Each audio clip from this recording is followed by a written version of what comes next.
आपको जीवन में कोई परिवर्तन चाहिए, आपको लाइफ में कुछ चेंज चाहिए, तो आप इस कहानी को अंत तक जरूर सुने।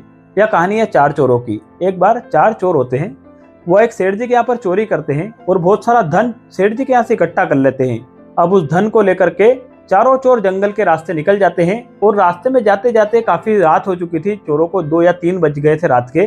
तब चोर विचार करते हैं कि बहुत ज्यादा रात्रि हो गई है, थोड़ा सा विश्राम कर लेते हैं और सुबह इस धन को ले जाकर किसी व्यापारी को हम लोग बेच देंगे। या सोचकर चारों जो चोर होते हैं एक पेड़ के नीचे सो जाते हैं। अब सुबह सुबह चारों चोर उठते हैं, पास में एक कुआं था, कुएं में से पानी खींचते हैं, अपने हाथ पैर धोते हैं। इसके बाद में 2 चोर बोलते हैं कि एक काम करते हैं, हम दोनों नाश्ता लेकर आते हैं और तुम जो है हमारा यहीं पे इंतजार करो, इसी पेड़ के नीचे बैठना और हम पास वाले गांव में जाते हैं और आप दोनों के लिए हम नाश्ता लेकर आते हैं। या बोलकर 2 चोर पास के गांव में नाश्ता लेने के लिए चले जाते हैं।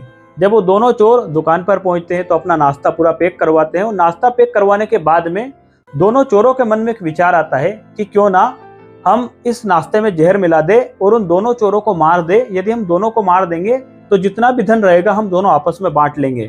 ऐसा वो दोनों विचार करते हैं और उस नाश्ते में जहर मिला देते हैं। जहर मिला करके वो दोनों चोर वापस उसी जगह पर आते हैं जहाँ पहले से वो 2 चोर बैठे हुए थे।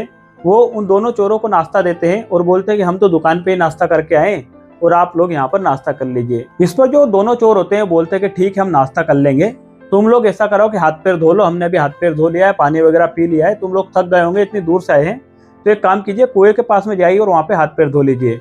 अब वो दोनों जो चोर थे जो नाश्ता लेकर आए थे वो कुएं के पास में जाते हैं और हाथ पैर धोना शुरू करते हैं। तभी ये दोनों चोर पीछे से आते हैं और दोनों चोरों को कुएं में धक्का दे देते हैं। अब वो दोनों चोर कुएं में गिर जाते हैं और तड़प तड़प कर उसी कुएं में अपने प्राण त्याग देते हैं। इसके बाद में ये दोनों चोर वापस आते हैं, अपनी पोटली निकालते हैं नाश्ते की और दोनों चोर नाश्ता करना शुरू करते हैं। इन दोनों चोरों को पता नहीं था कि इस नाश्ते में भी जहर है और ये दोनों चोर नाश्ता करते हैं और ये भी तड़प तड़प कर अपनी जान दे देते हैं, वहीं उसी पेड़ के नीचे प्राण त्याग देते हैं। जो धन की पोटली थी वो वहां पर धरी की धरी रह जाती है। दोस्तों ये कहानी बड़ी छोटी सी है, इस कहानी का तात्पर्य बहुत बड़ा है। इस कहानी का तात्पर्य है कि जो भी हम कर्म कर रहे हैं वह कर्म वापस लौट कर आता है।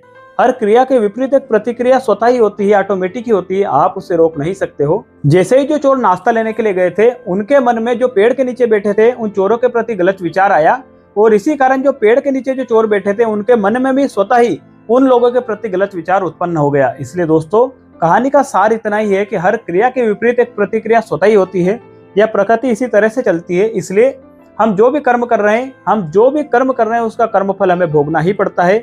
यदि हम दूसरों के लिए फूल बिछाएंगे तो प्रकृति हमारे लिए स्वतः ही फूल बिछाएगी। यदि हम लोग दूसरों के प्रति कांटे बिछाएंगे तो यह प्रकृति स्वतः ही हमारे प्रति कांटे